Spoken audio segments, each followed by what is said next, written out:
There's a brief moment, right before confession, when you just want to turn and run. In all honesty, it can be torture. And the longer it takes the person ahead of you to confess, the stronger the feeling to back out.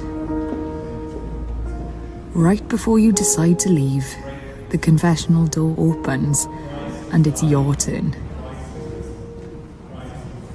Not everyone believes in the Catholic way. I get asked all the time, why not just talk to God yourself? Often the people we have wronged are already gone. Or those who have hurt us might never reach out to make amends.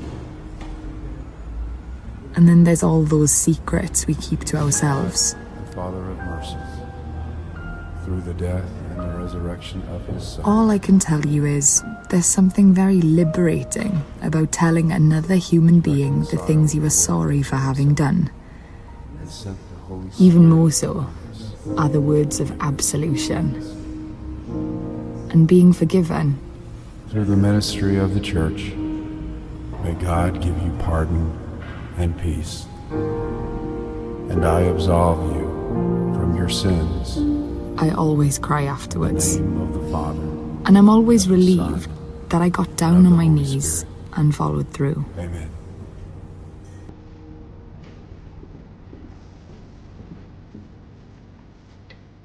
Father, I don't remember how I'm supposed to do this. And truth is, I've never done one before. Forgive me if I don't exactly follow the rules.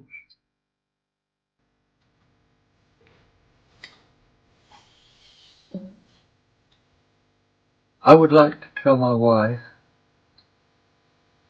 I'm sorry for having killed our daughter. I was drinking again. We split up over 10 years ago, and right after, I stopped drinking, thinking it was probably part of the problem. Of course, our daughter stayed with her mother. On occasion, she would visit me and has started back recently doing that, but during the COVID lockdown, I went a long time without seeing her. And during the COVID lockdown, I don't know if it was from depression or loneliness, or just looking for an excuse to start back, but I started drinking again. My daughter, our daughter, would come visit occasionally. This past weekend, she was with me, and Saturday morning I got up sort of early and started drinking early. She came down a little later and asked me if I would drive her to a nearby town to see a friend of hers. I've always tried to accommodate her because of the time I've lost over the past 10 years or so of not being there for her. I always want to do as much as I can for her. So, of course, I told her yes, I'd be glad to drive her. She got her things together and went to the car. I grabbed a couple of beers, so I would figured I would sip them on the way home after dropping her off. We got on the road, and it was a 2-lane road that took going to that town. Had some curves. The last thing I remember was coming around a curve and seeing a bridge. I didn't remember anything else until I woke up in the hospital.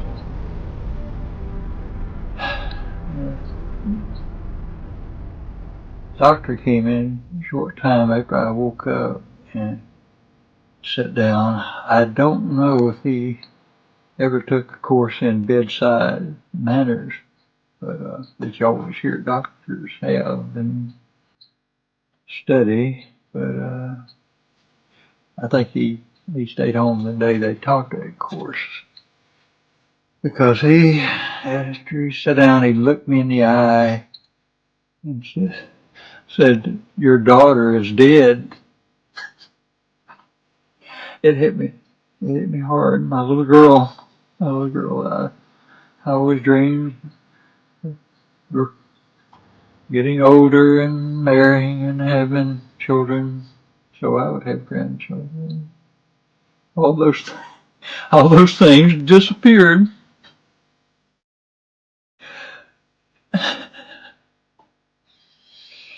And I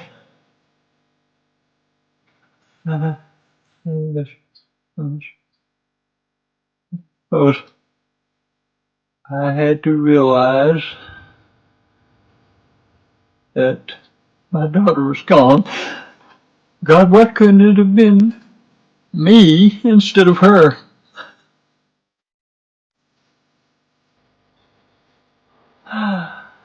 And maybe soon it will be me and her.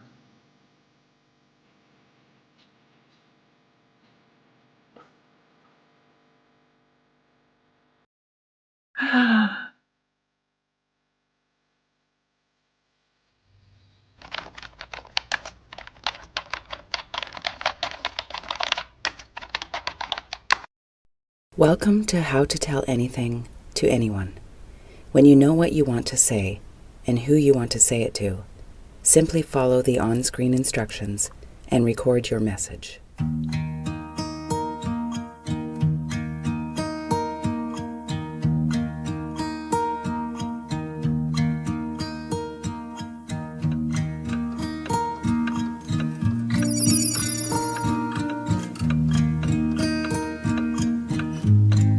I would like to tell my dad that I love him very, very much, and that he's the best dad I could ever wish for, and that I'm proud to be his daughter, because I never had the chance to tell him.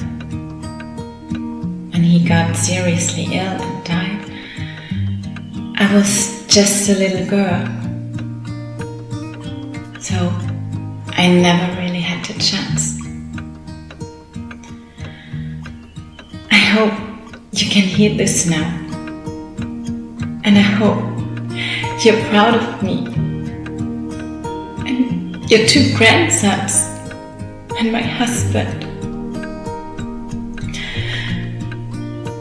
You always said that there are too many girls in our family.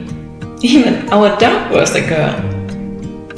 Nothing makes you happier than your girls, but nevertheless your dream was to once have a grandson, or maybe 2.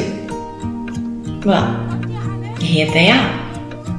I bet you would have a lot of fun together. Our elder one loves New York as much as you loved it, and our little one loves Frank Sinatra just like you.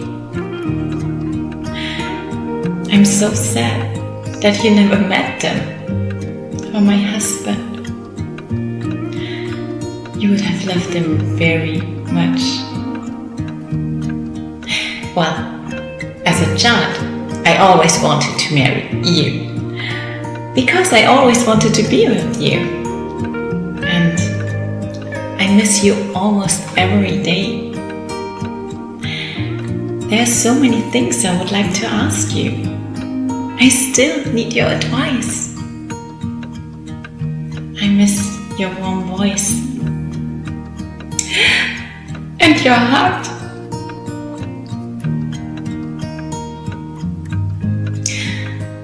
I hope you're proud of me, proud that I worked hard for my dreams. Yes, I made it as a runway model to the legendary New York Fashion Week, although I'm actually not tall enough. I always wanted to be a flight attendant, and now I'm flying for one of the biggest international airlines. Acting was always my passion, and you already saw my talent when I was very little. I live my dreams now because you always told me that I should be brave, that I should work for them, and that I should never do things by halves. You taught me so many things about life and how to pray to God. I remember my first prayer was that God should conjure up an ice cream for me. You had to laugh and explain to me that this is not why we are praying and that not all wishes will be fulfilled.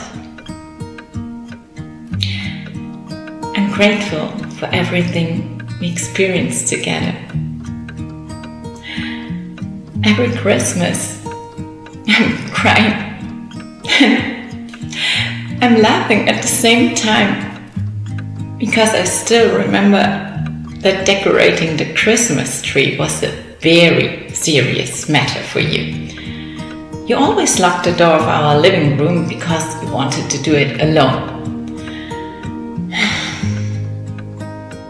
How can I tell you that? It didn't look so beautiful. You decorated it with too much tinsel. Well, our cats loved it. I will always remember our holidays together. You loved the sea. You loved Italy and the delicious food. I visited many places again. Just to feel you. I even spent the night in Istanbul. You always wanted to see it. And it touched me a lot. You would have loved it. You loved the people around you. And the people loved you. You taught me that everyone is special and that I should treat everyone with respect. Your heart was so big. You believed in God. You loved your life and you still had so many plans when you had to leave. And you never complained about your fate. That still impresses me today. I know that you're still with me, and that's what makes me happy. I'm making sure that you're remembered, and I know you will watch this in heaven.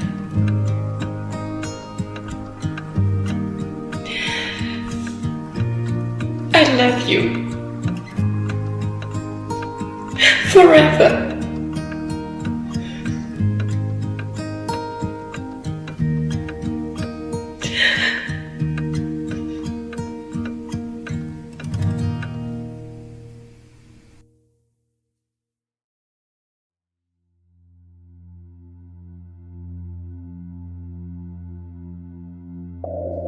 Small, dark, trapped. 4 children, 1 closet, millions of stars. Tiny hands turn pages. Andromeda, Cygnus, Cassiopeia.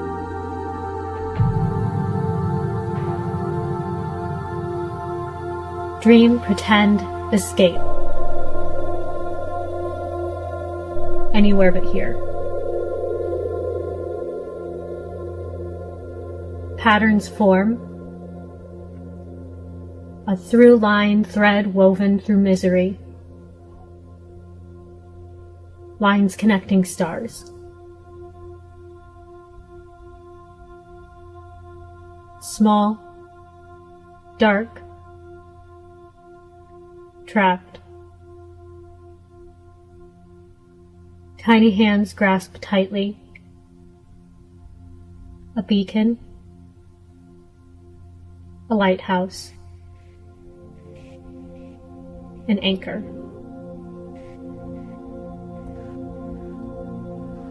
I want to tell you what that poem means. When I was growing up, I spent a lot of time locked in a closet with my 3 sisters. It was our dad's way of punishing us. It didn't matter what we did, and it didn't matter who got in trouble. We all were treated the same way. And sometimes he just wanted to be alone, so he would send us here. We learned to look at it like a blessing. In here, we were safe from the darkness outside.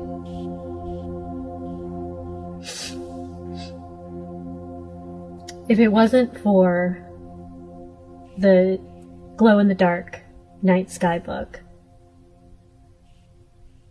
we would have been lost to the world. But instead, we learned about the stars and constellations.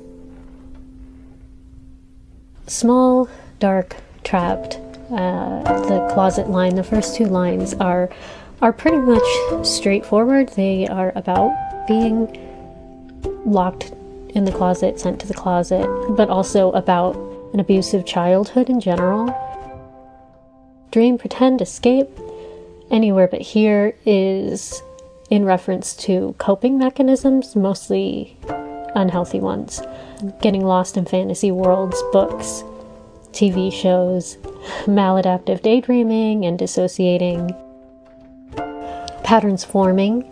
The through line thread is just, I guess I was kind of recreating trauma in my life, like not intentionally, but it's common for victims of abuse to attract more abusers. You are trained not to defend yourself, and abusers can kind of pick up on the fact that you're easy to victimize, or on the fact that you are easy to control. So after I kind of escaped my childhood home, I ended up in a series of abusive relationships. So that's that pattern. And then a beacon, a lighthouse, an anchor. That I've always had like children in my life that I had to protect, raise, shelter from like the abuse and everything around us. And they've always given me like a reason to keep going, which is guides, but also a connection to life. What I've gotten out of this, I guess it's mostly negative. Trauma, unhealthy coping mechanisms, I guess, different kinds of mental illnesses, PTSD and OCD and the stuff that goes with that, like anxiety and depression. On the positive side, I've learned that there are people who are really willing to be there to support you and help pull you out of those dark places. I've had a lot of really, I guess, dangerous relationships in my life, but the supportive ones have meant a lot.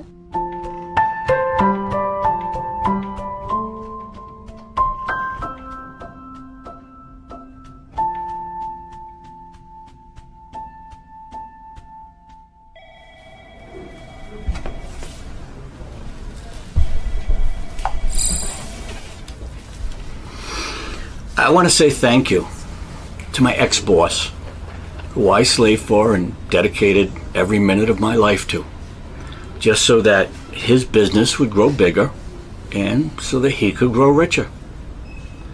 Michael, I did this for you for years at the expense of neglecting my own family, myself, and my pride. But you know what? I'm actually grateful for the fact that you turned your back on me, even after all my dedication and the blood, sweat, and tears that I gave to you and the company for so long.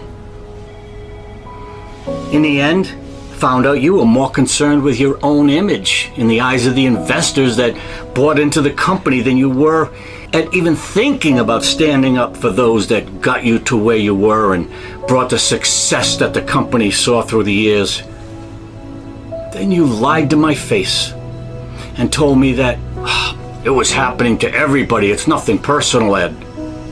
When in fact, I found out that you had already made an agreement with them to replace me with one of the investors' friends, who incidentally knew absolutely nothing of the systems that I had developed for you for years.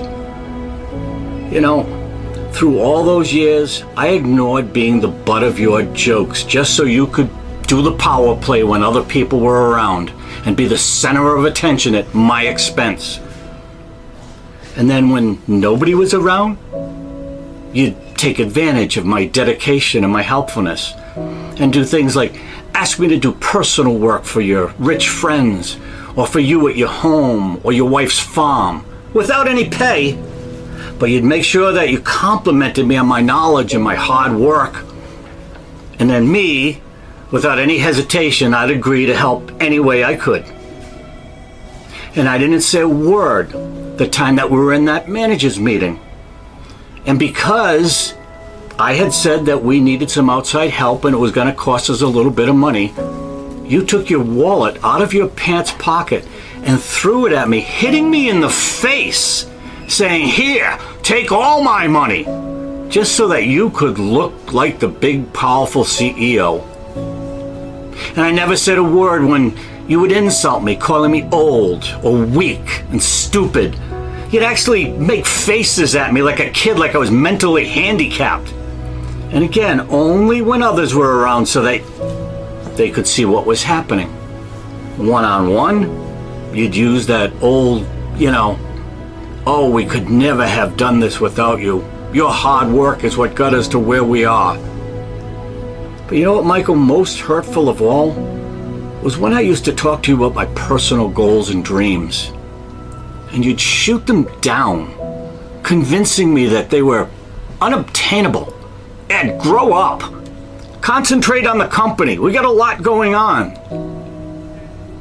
Well, you know what, Michael? After you turned your back on me in the end and terminated me, I want to tell you something. I was lost. You took from me those years of dedication, of hard work, and in return, you actually killed something inside of me. I felt like a failure. Not to you, to my family, to myself. But guess what? I suddenly found me, the person who I really was, the person that I had been hiding inside of me for so long. And I took the anger and the hurt to look at myself and promise that I would never, ever again let anyone squash my dreams ever again. So I started reaching for those stars. And when I became afraid or doubtful or discouraged, all I'd have to do is remember those years of working for you and your abuse, and it would refuel my fire all over again. Michael, the dreams that you called foolish, guess what? They've become a reality. And I hold my future in my own hand, and it's amazing.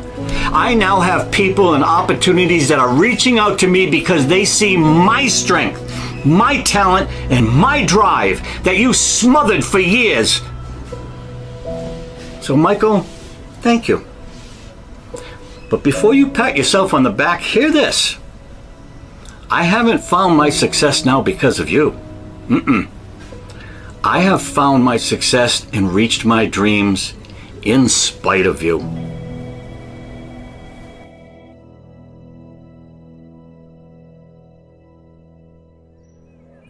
Do you know what happened to me many years ago? I got so scared I couldn't leave my apartment for a whole week. Couldn't go buy groceries, take out the garbage.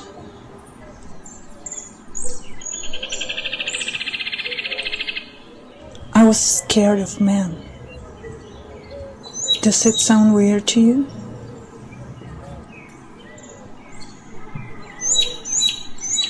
I don't think I'm one in a million, at all.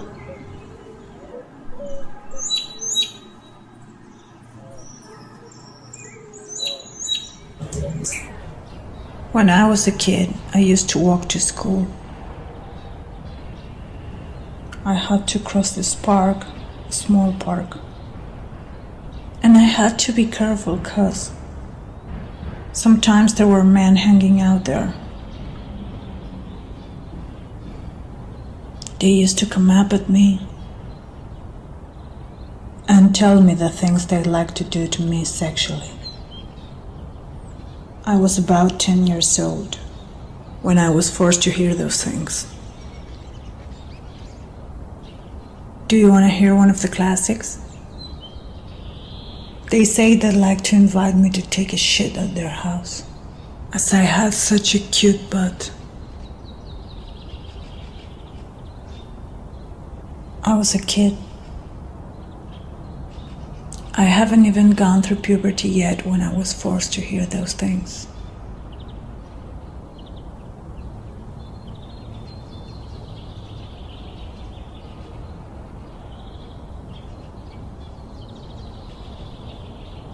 Of course, after puberty it got worse.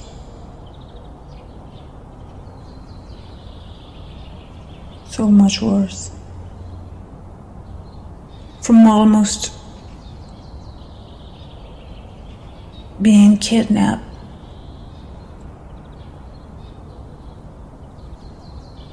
to learning to avoid friendly physical contact, because so many assholes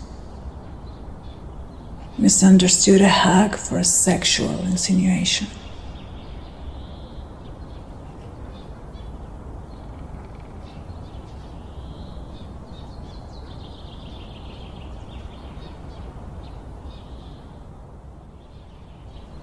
You know, it happened to me twice.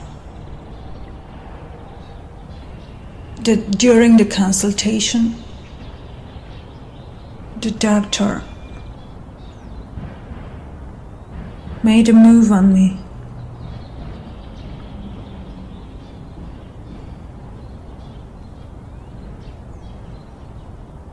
Parties if I got drunk.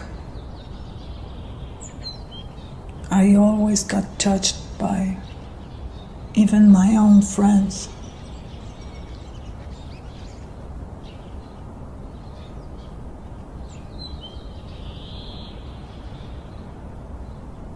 Or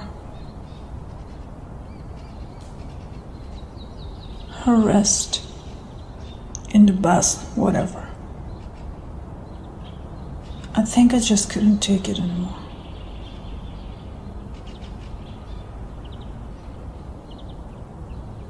I got exhausted.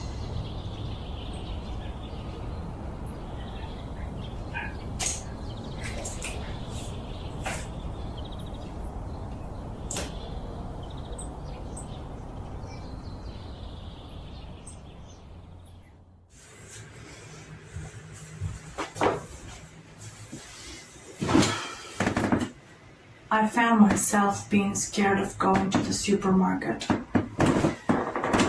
as there was this very narrow space where I had to stay in line to pay.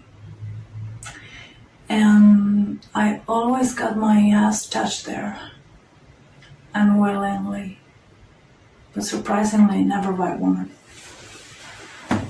So yeah, just couldn't take it. My ex-boyfriend found out about this. We were still very close, so he came to my place and bought me some food and all that. But The days passed by and I was still scared even to get to the sidewalk to pull out the garbage bags. So they kept piling up in this patio that I have. A whole week of garbage bags stockpiled there.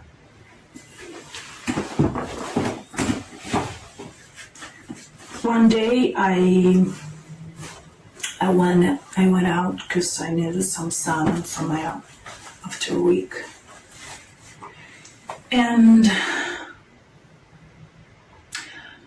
when I was lying there on the patio floor, sunbathing a little, I saw this huge, fat, white worm coming to my face. It was so disgusting. I jumped up and ran to bring a shovel to remove it. But when I came back, I realized there were hundreds of them all over the patio floor.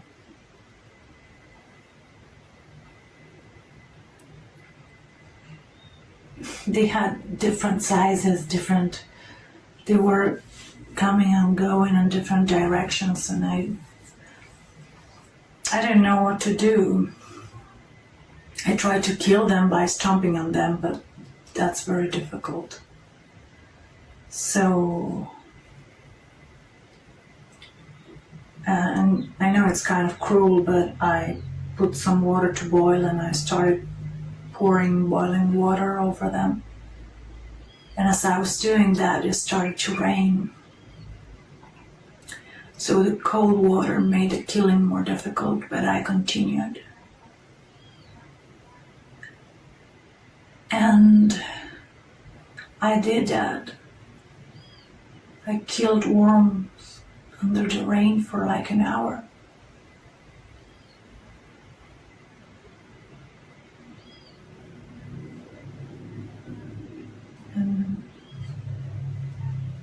And that's when I realized I was in a way also killing the worms that had grown inside me because of fear.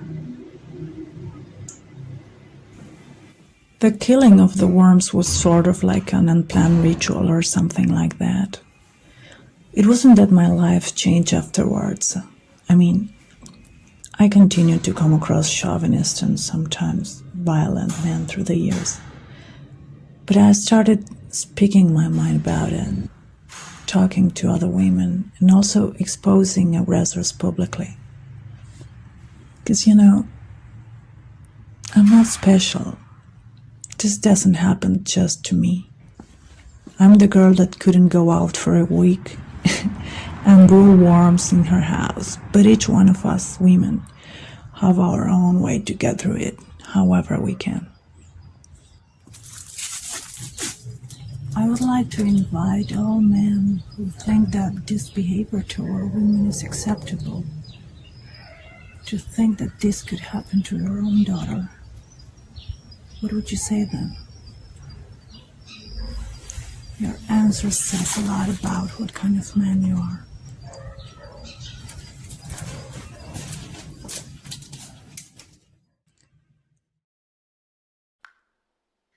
I would like to ask anyone and everyone if they have seen my feet.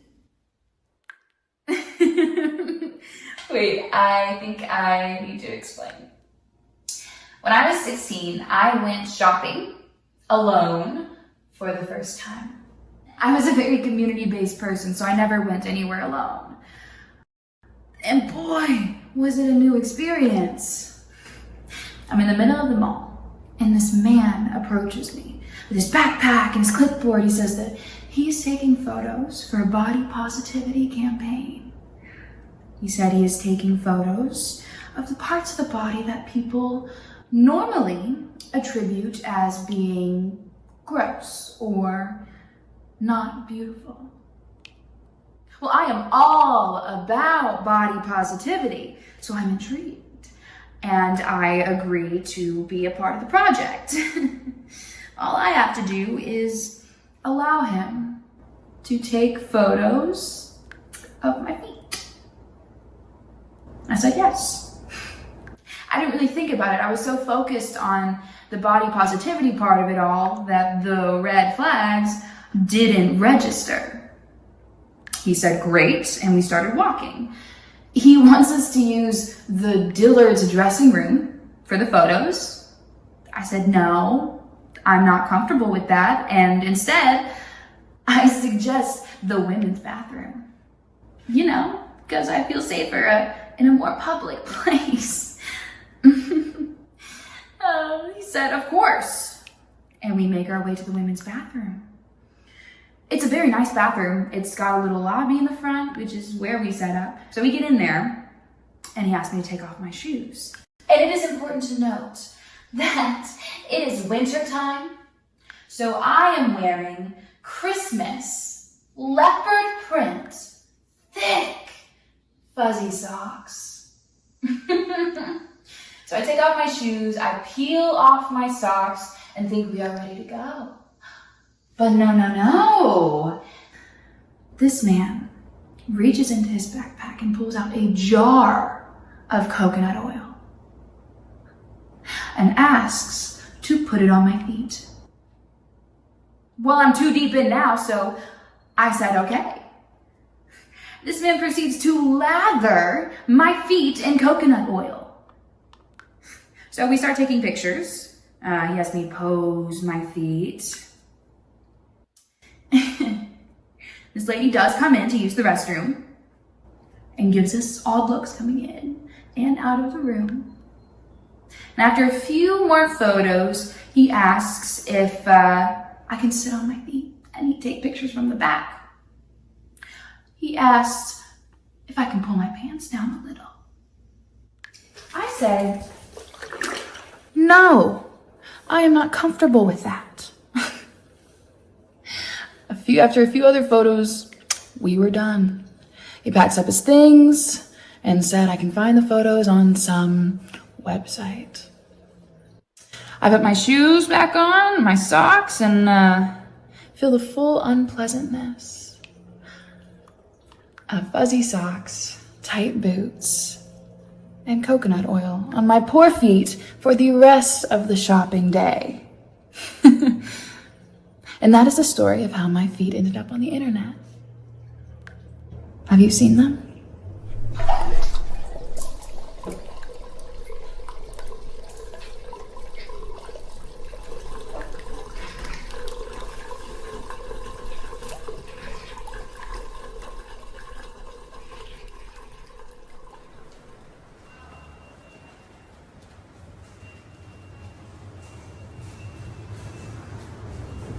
Dear Dad,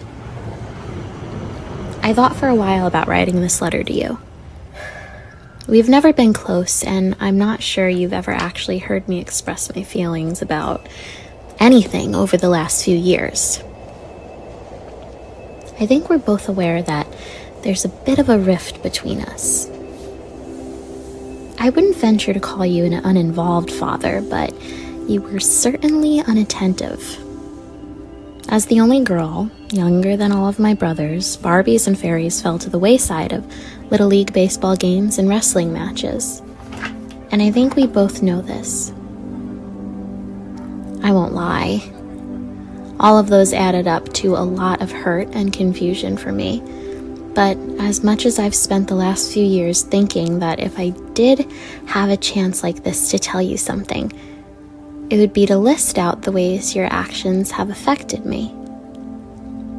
Now that I have the chance, it turns out that isn't what I want to say. The man that I'm angry at, the man that I knew when I was a child, doesn't even exist anymore. There's a new person now that has taken his place. A loving and attentive grandfather, so involved in his granddaughter's life, it's almost unfathomable that he once had a daughter who felt ignored and isolated from him. I'm so excited that you're getting a second chance. It's not a sadness, and it isn't anger. It's something different. Melancholy, maybe. Wistfulness. Still, with all of these feelings, there is joy. There's joy for Anna getting to have such a loving and involved grandpa, and joy for you getting your second chance to raise a little girl. Your first chance? I think she'll be okay.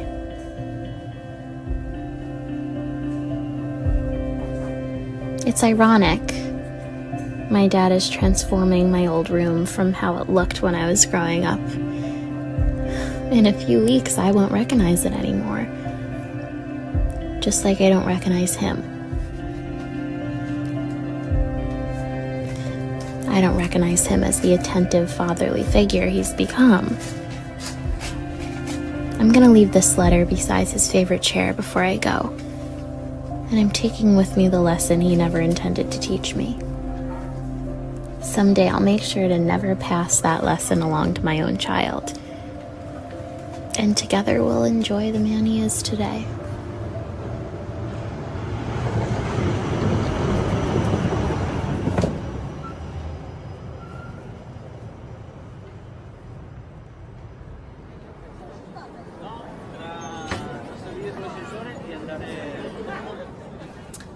I would like to tell my sister that I'm really annoyed at how codependent she is with her parents. It just baffles me that I'm younger and I've been living by myself for 3 years and she can't live by herself for 3 months without having a mental breakdown. Like, I understand that she's going through a tough time and that being independent isn't as easy for everyone as it is for me, but like, why can't she make decisions on her own? Like, why do you have to wait for mom and dad to tell you to go to the therapist and for dad to pay for you when you know you need it? Like, why can't you decide which job to take without mom and dad having to approve it first? You're 25 years old, for God's sake. Why are you still living under the expectations that mom and dad put on you when you were 15 years old?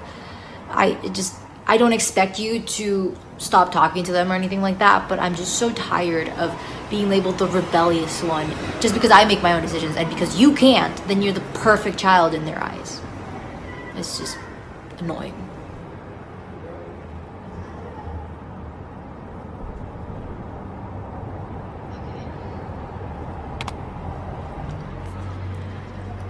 So, today I'm going to be doing something that I've needed to do for a very long time, and that is to confront my sister about our differences.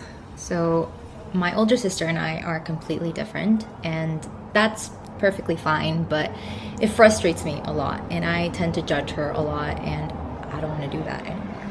In a nutshell, I am the middle child. I am really independent. I've lived by myself for 3 years in the Czech Republic, and my older sister is very codependent with our parents, and she was kind of forced to live on her own, and it backfired really, really hard. So I kind of judge her a lot, and you could say, like, why don't you just let it go and you live your life and let her live hers? But I love her so much, and I really want to get to a point where I can understand her and be there for her and support her in everything she does.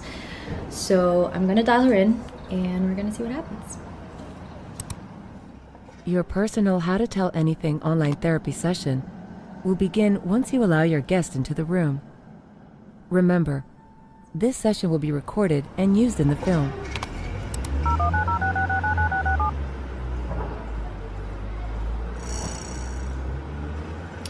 Hey sis.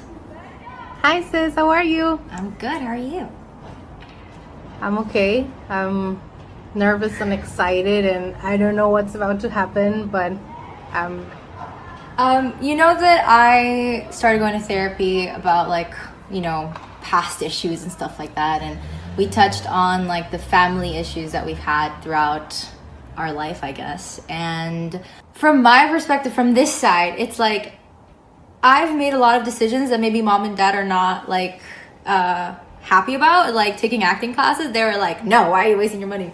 But I don't know, but like I feel like you might not take a decision without asking mom and dad first, or like knowing that they're okay with it. Is that like the truth, or am I just making that up? No, that's completely the truth. I am so dependent on them. Even right now, when they're on the other side of the world completely, our time zones are crazy, but I still talk to them every single day, and I tell them everything from like when I'm cooking something, because this was my first time living alone the past few months. I would send her videos. Am I cooking the rice okay? Is this looking fine? Am I missing more water on these beans? And I just send her pictures of everything I eat. Yeah, no, I totally get that. But one of the things for me that frustrates me with all this is that I feel like you could be doing so much more with your life if you didn't depend on mom and dad so much. And that's just my perspective. What I really wanted to kind of get from this was understand your thought process and understand why you're so connected to mom and dad, because I've obviously loved them, but I don't feel that dependent on them, you know. So now hearing you talk about this, now I have a question for you. Do you maybe feel a little bit jealous because I'm so close to mom and dad and you're not? I'd never really thought about that, but I kind of guess I am. And I did want to have some connection or a stronger connection with you guys because you were the only people that I had. But you never made an effort to make that connection strong. I know, I myself at least, I made an effort. I saw mom and dad making an effort to include you, to invite you to come with us, but you were always in your room, locked there for so many years, doing, I don't even know what in there, crying or drawing, I don't know. Why were you always in your room, and why would you always push us away? I felt that I couldn't handle my anger. I couldn't handle being around people, and I didn't want to hurt any of you. I felt that if I was gonna be out there, something was gonna make me pop, and I was gonna do something I was gonna regret. And mom always told me, like, if you're feeling angry, then maybe you should stay, like, sit to a side and not deal with things. And I kind of guess I took that too far and just really secluded myself for a very long time. And I feel like this is the first time I'm actually saying this to someone, so this is really crazy. But yeah, I think it had a lot to do with my anger management issues. I was really angry at myself. I guess growing up in a way in Sophie's shadow, because Sophie, like, I feel like you were always a perfect child and I was not. I was the one that threw doors at people's faces and hit them in the shins and stuff. Like, I was always very angry. And so I guess you were like the very angel, calm person, and so we were so opposite that I always felt compared to you. And so then I wanted to have nothing to do with that, I guess. I remember, just remembering now how when we were very little, this is the story mom told me, that you would always, we're 3 years and 9 months apart, and even though I am the oldest one, you would come and you would pull my hair until you would have it out, and you would come and you would hit me. And because, I've always been so like shy and just quiet, I wouldn't do anything. I would just cry and go and be sad, until one day mom gave me permission and she's like, Sophie, go to Adri, and just hit her back. You have to defend yourself. She cannot keep doing this to you. And I feel like that's how, my whole life with you has been. It's always like, you're hurting me. You do something, related to your anger, and you just take it out on me, and mom is always like my refuge. I'm like, Mom, I don't even know how to deal with Adri anymore. I don't know what to do anymore. I've tried everything. I've tried being patient. I've tried prayer. I've tried being a good sister. I've tried giving her space, and nothing is working. And So I'm really happy we're having this conversation, so at least I can know, how you felt, how you're feeling, how you're dealing with this anger, which I cannot relate because you've never been angry. And I have. It's even so crazy for me the way that you've dealt with me.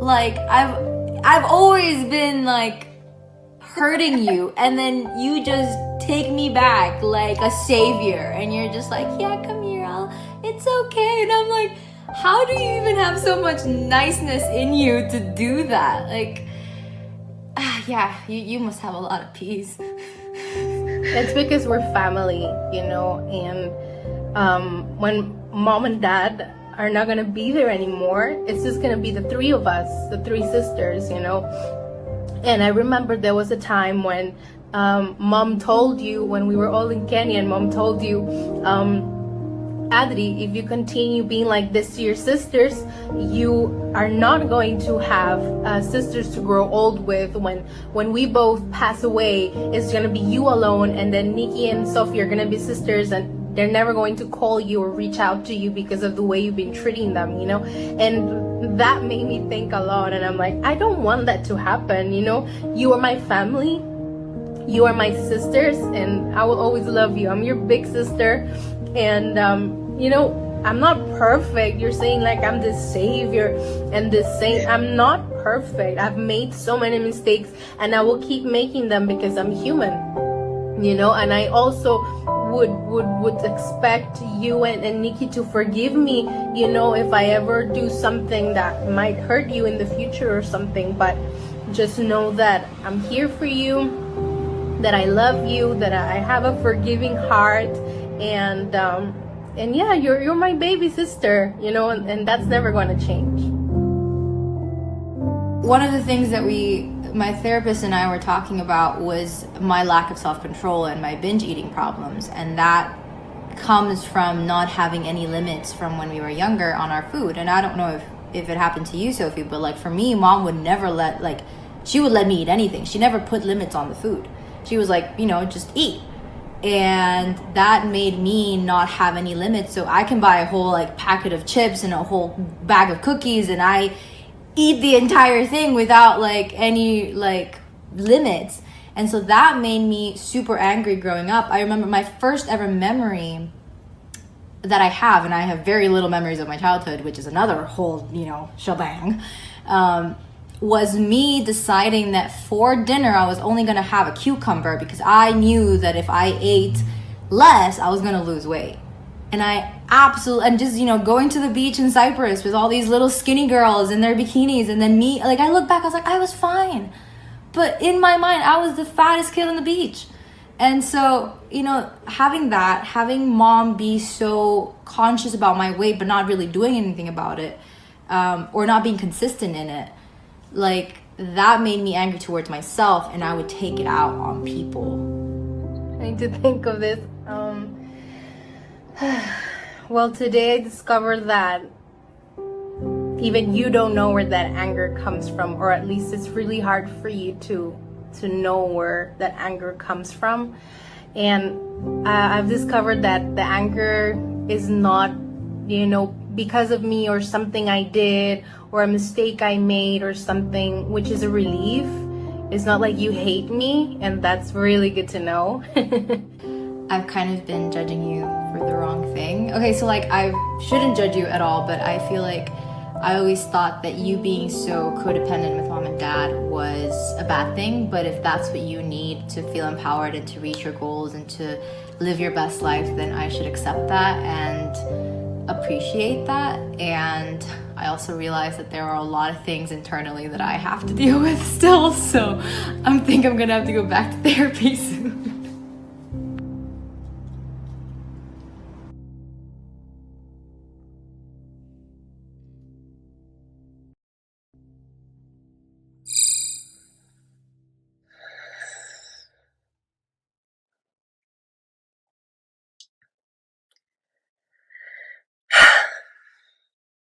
I would like to tell my parents that I lied to them about where I got my stitches a few years ago.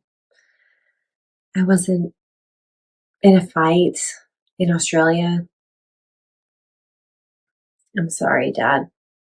I know you like to brag about me to your friends, but the truth is, I got them during sex. I mean, I was in Australia, but I wasn't fighting two bullies. I was on the beach, sleeping in a van. It was one of those vans with the canopy on the back of the tailgates.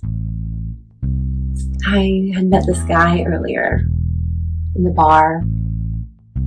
I was flirting with him, and he was flirting back in that mesmerizing Aussie accent. And one thing led to the other, and we ended up in the back of the van having sex. Close your ears, Dad, if you can't hear anymore. But I have to get this off my chest. Mom, I know you can handle it. So, he was fucking me pretty hard. I mean, he was just thrusting into me, but every time I was getting closer and closer to the edge of that flimsy canopy. He final pounded me so hard that I fell out of the back of the van and onto my head. I was scrambling, trying to get to the side door, and I hit my head again. Bust open my forehead. I was bleeding everywhere. And I was so embarrassed because there was people everywhere. Families. And I was butt naked. Everything was out. I tried reaching for my dress, but all I could find was the sheet to cover up. The guy had to take me to the hospital, the emergency room, and it was just the most embarrassing thing to happen to me. But I just had to tell somebody. Confess. And now I finally have.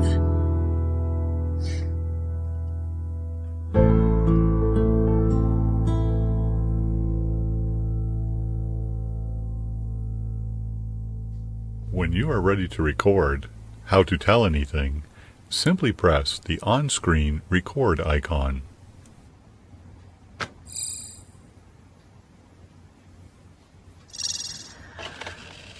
I would like to tell my grown children why I was so hard on them when they were teenagers.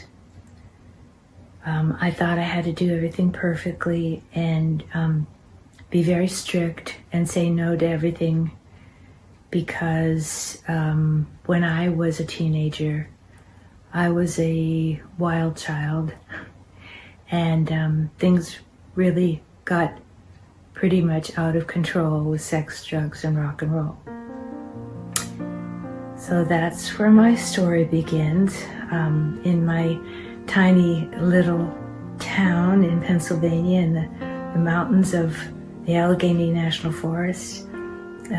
2,000 people, a little town in 1970. It was just as innocent and prosaic as can be. But there was that war going on, and our friends were coming back, some dead, some alive, and the guys that came back that had dope, well, that just caught on, and we all became, our little town became as hip as Haight Street. It was just everything, you know, and every kind of drugs you can imagine, really. And I, at that time, had wanted to start selling Avon. I've always liked selling things ever since I was 5 years old, and I went around the neighborhood and sold my drawings. But So I was given a route by a territory by Avon, but it was in the backwoods, the canyons of the mountains.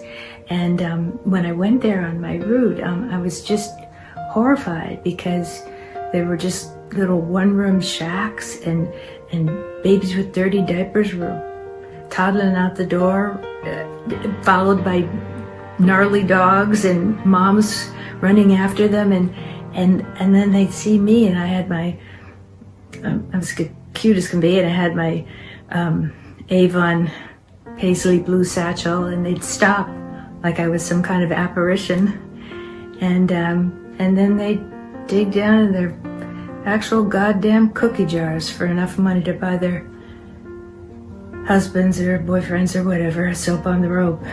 And I didn't sell anything that first time, and I never went back.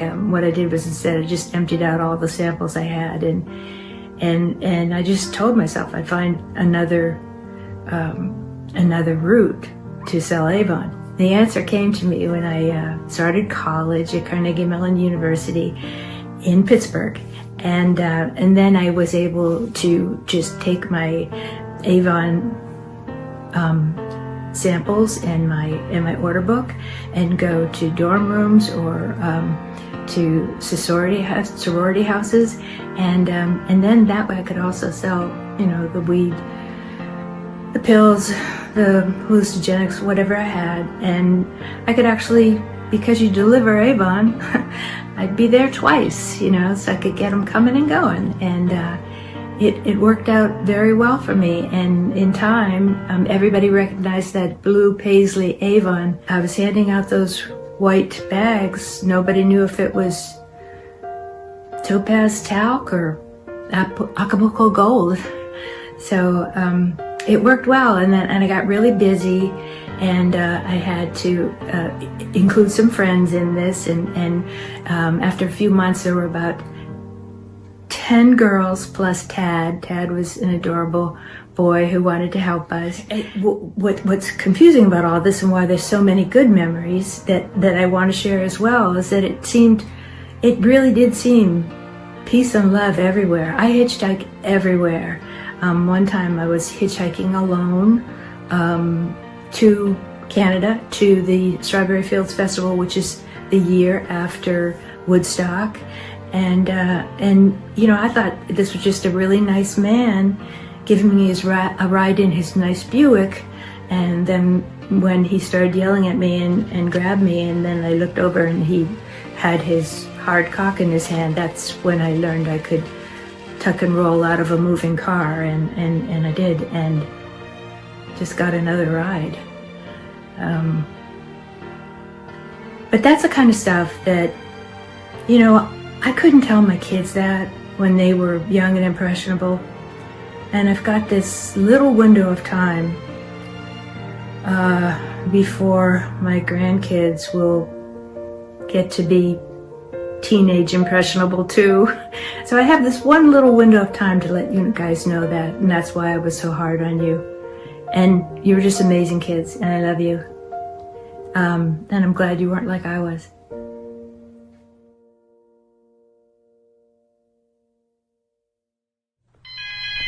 So I had a really close friend, and we would hang out all of the time. And go to the movies. We were not dating, but we were friends. And one night, I went out to his property. He had 10 acres that he was building a house on. And we were having a beer by the fire. Something we'd done in the past, no big deal. And he brought me an unopened beer, which I, of course, wouldn't have thought twice about. And I drank it. We ended up going inside, starting a movie, and I remember watching the movie, or part of the movie, and the next thing I remember was waking up very confused, laying next to him with his penis in my hand.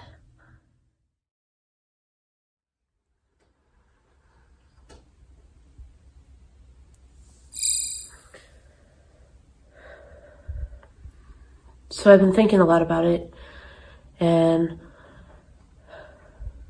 I just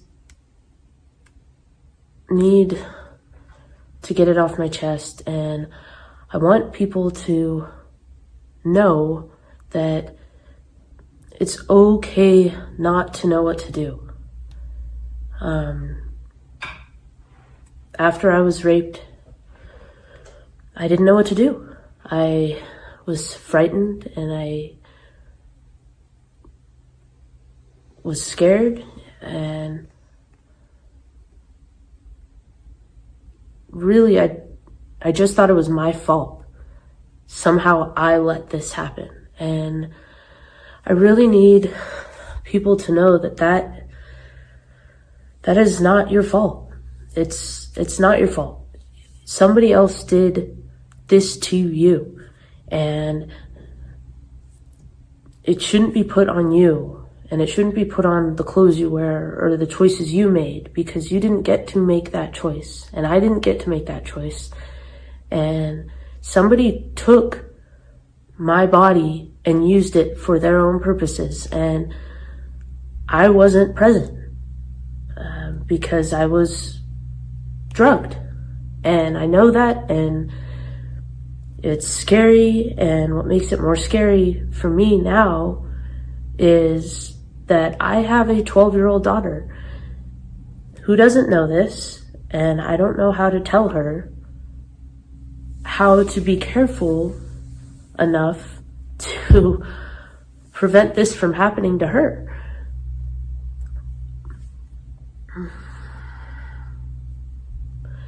And now all I can think of is, what if my little girl is put in this situation?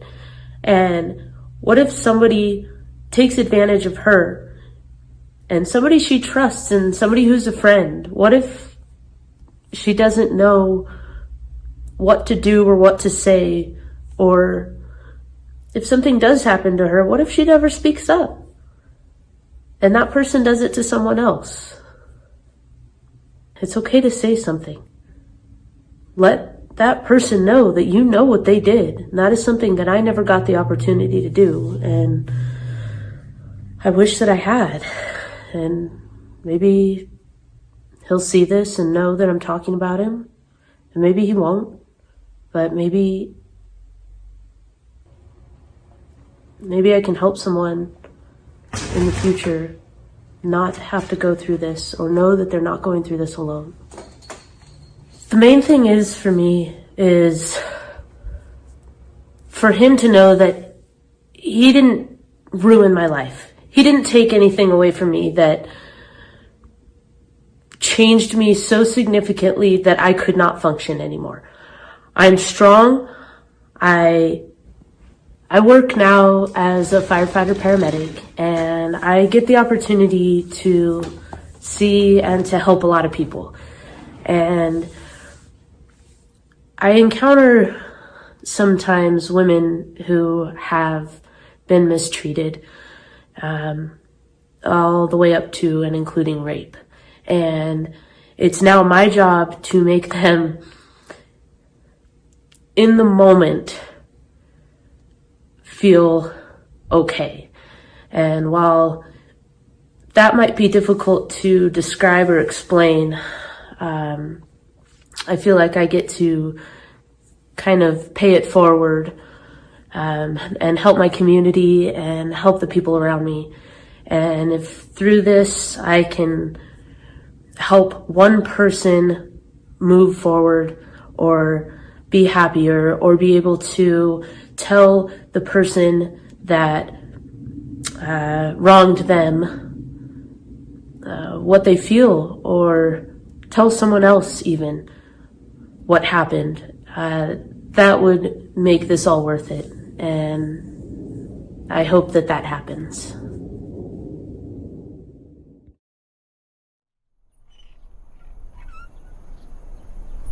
I'm always amazed at how single moment in life can change or alter a person forever. Even worse when it's out of our control. It's much easier to understand when it's a choice that we've made. but not so much when it's a choice someone else made. Push or a shove, hurtful words, an unwanted touch.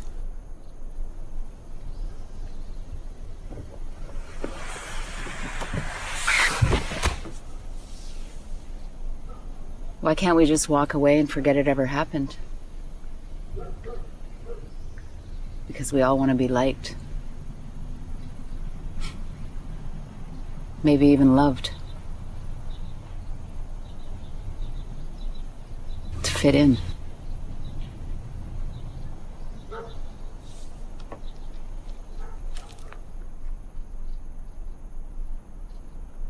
My God, I was only 14. It was on the playground at school, and it happened often. Linda was older than me, and she always had two wannabe Lindas on either side of her. She acted like a street fighter. But what she really was a bully.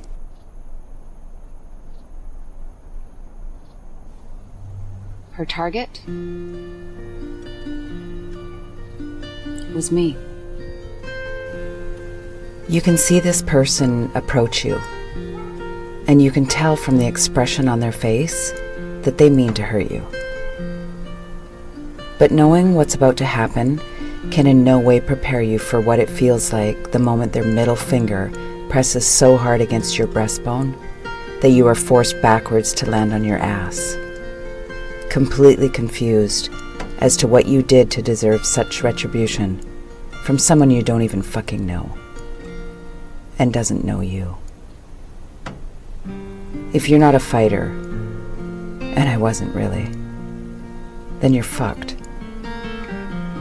Your body separates and goes into hiding from your mind. Your mind questions itself and goes on a roller coaster ride of emotions.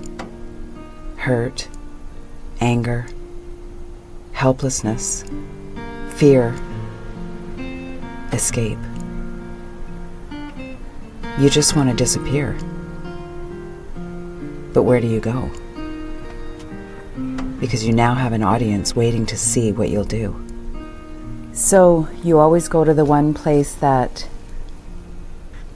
you think you'll find safety. Home. And that's where I was told, get over it. It's better to be different. Don't worry, you don't always have to fit in. It's not really what I needed to hear at the time.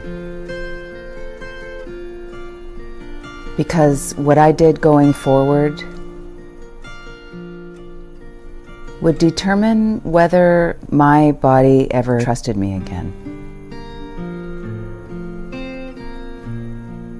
I learned right then that our minds will always overrule our bodies. It rationalizes what we should and shouldn't do. And that's when the effects of what another person did to you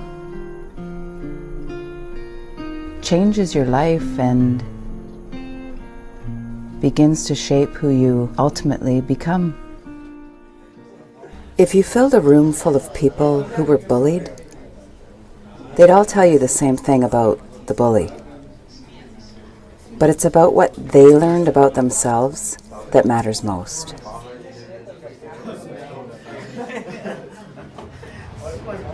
My bullies were always the cool kids, and I always looked up to them. I don't know why I did that. Like Nick Marner. Oof.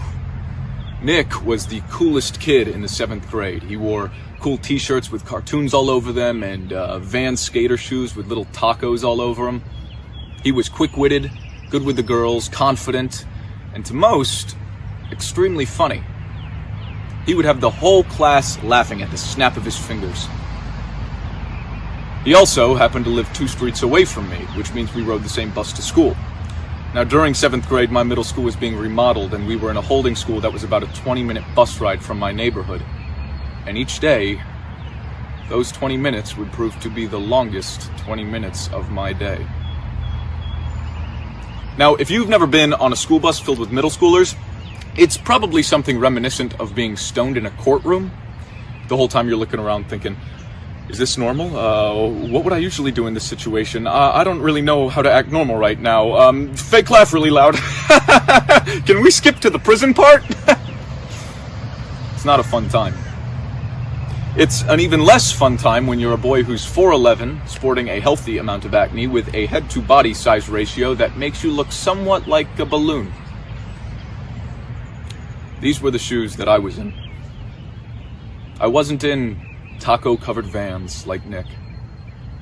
And Nick did an exemplary job of never letting me forget it. Each day when I'd get on the bus, he'd open his comedy sketch with something along the lines of, "Whoa, who balanced a watermelon on a toothpick?"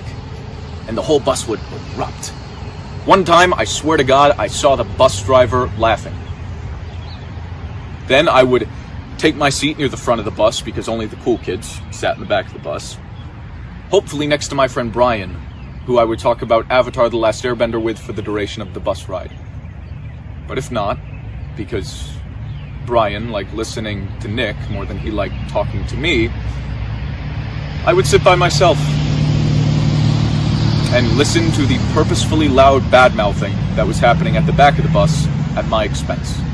And I wouldn't dare try to interject because that would open me up to hilarious commentary about the way I talk, or the ever-classic interrupting me with gibberish. You know,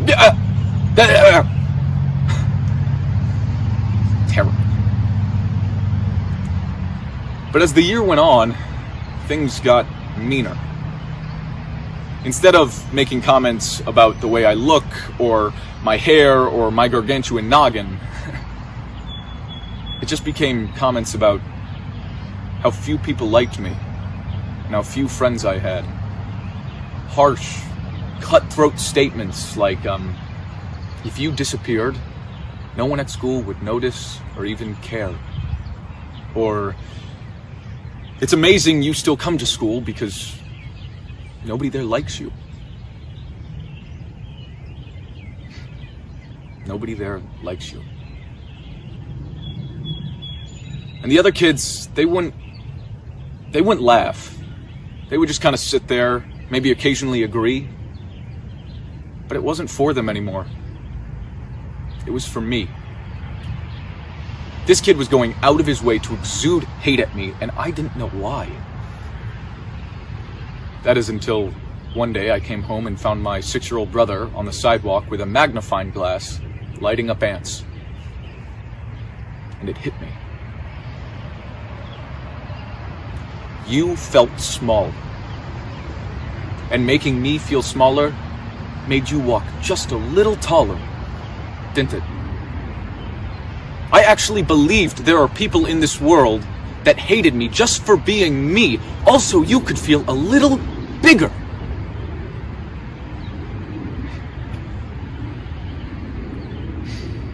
But now I can see right through that beam of hatred, Nick. So I tell you what. Give me a call. I've got a few things to say to you. I thought you were so big when really you were smaller than the ants under my little brother's magnifying glass.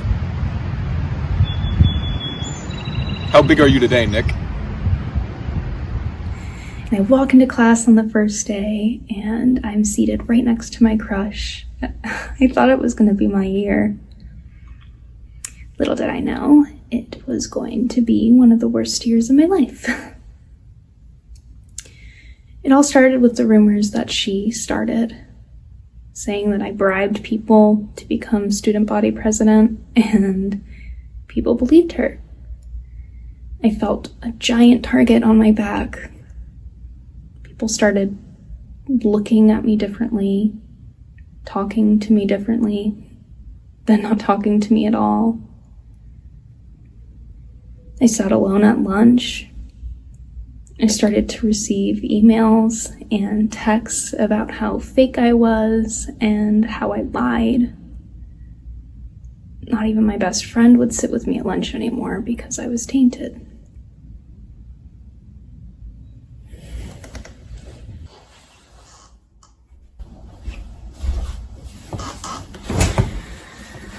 But things started to look up when I got a text from my crush saying, hey. I was over the moon excited. And for the next 2 weeks after that, I was texting him every day. My mom, she'd take me and my brother to the park where he had his baseball practice and his games, and I would just walk around the park with my head in my phone, texting him, learning new things about him. And in person, he didn't really talk to me, but I didn't read that much into it because it was 6th grade and you don't really talk to your crush that much. Then one day, I got on the bus and he looked at me with his 5 friends and just burst out laughing. And he goes, "You're so stupid. You really believed that was him?" And it had been him texting me the whole time rather than my crush. And it just so happened that he was friends with my crush. So I walk into class absolutely devastated, and my crush turns to me and he says, "Did you really believe that?"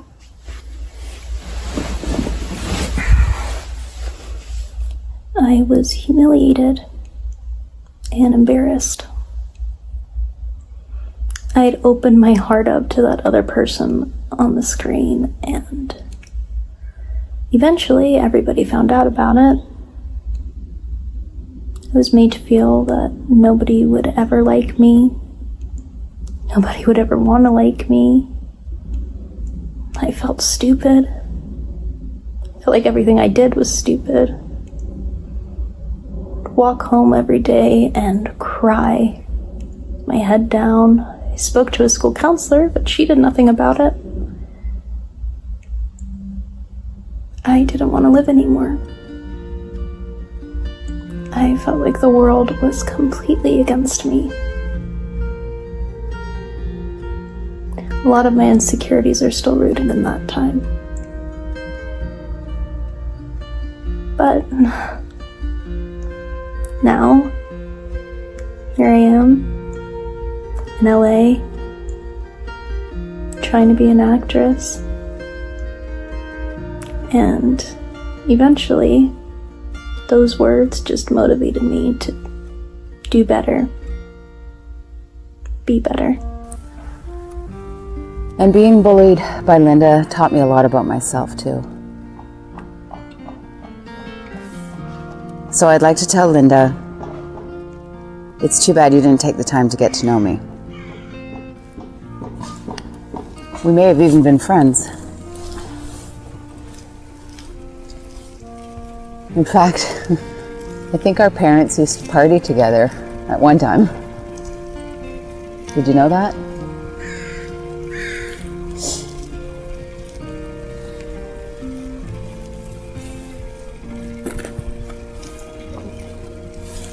And in a way, you were right. I did dress better than most of the girls. But it wasn't because I thought I was better than everybody. I came from the same neighborhood you did. And all I wanted to do was be tough like you. To have your confidence and the respect that people gave you.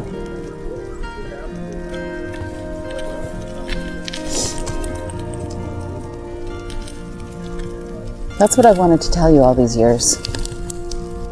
You had me all wrong.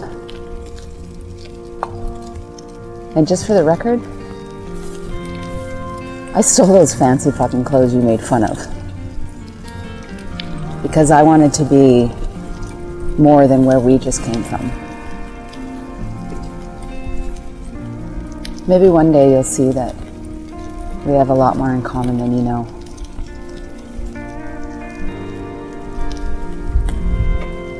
But I do know this. It's much easier being a bully.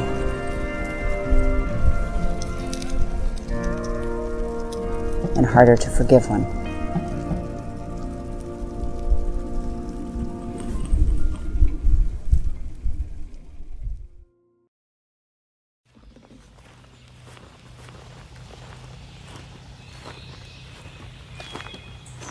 I woke up from a dead sleep this morning and realized I had something I needed to say to someone. So I just grabbed my camera and headed towards the pond.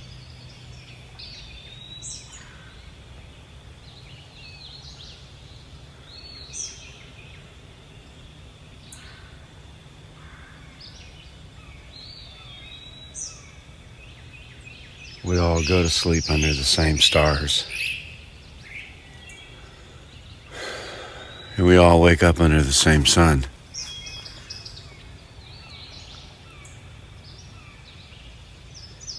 Should be easier than ever to tell anybody anything.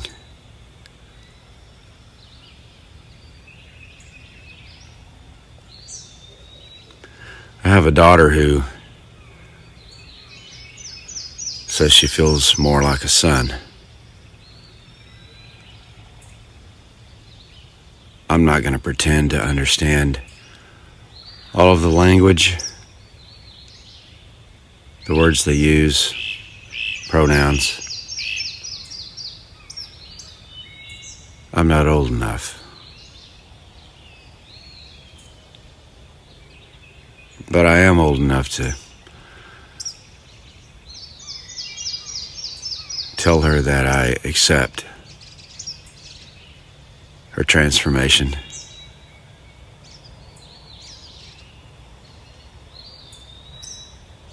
I promise to try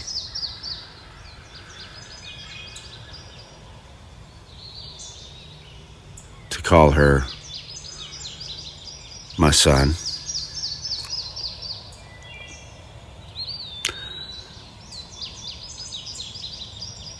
I would hope that he, see, it's difficult, and I hope that you can understand, Heath, that it might take me a while to not call you by your given name anymore. It's difficult as a parent. And choosing a name it's a big deal.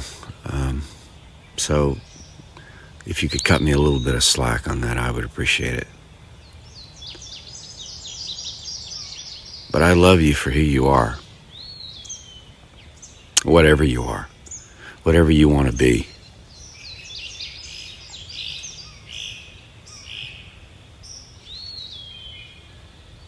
When I look at you, I do feel your struggles. I feel how torn you are between being what you want to be and what you think we expect you to be. And I can imagine being in that situation.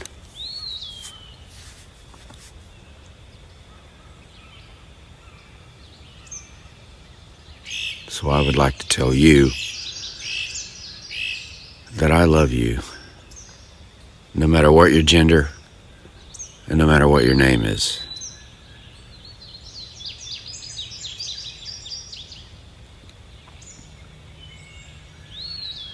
Just be happy.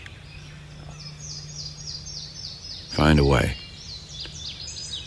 You are loved. And you will be loved.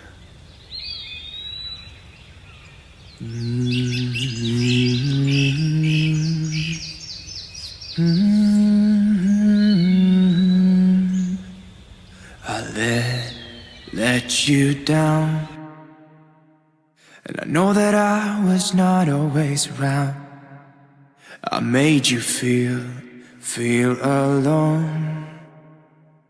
You spent most of your nights just sitting on your own. I should have done so much more, like giving you the things you asked me for. And I know I was wrong. It's what I try to tell you with my song, tell you with my song. What if I said I'm sorry? What if I'd make a scene? Wouldn't that make you mine again? You're all I'll ever need. Didn't I make you laugh? Didn't I make you smile? Didn't I make you feel like you were happy for a while? I know that I've done so many things that let you down, but I hope that you give me one more chance to make you mine. When I close my eyes, you know that you're the only thing I see, and it makes me cry to think that you are no longer with me.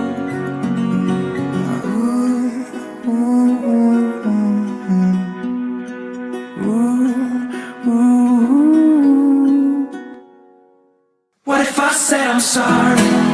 What if I'd make a scene? Wouldn't that make you mine again? You're all I ever need. Didn't I make you laugh? Didn't I make you smile? Didn't I make you feel like you were happy for a while? What if I said I'm sorry? What if I'd make a scene? Wouldn't that make you mine again? You're all I ever need. Didn't I make you laugh? Didn't I make you smile? Didn't I make you feel like you were happy for a while?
That I've done so many things that let you down, but I hope that you give me one more chance to make you mine.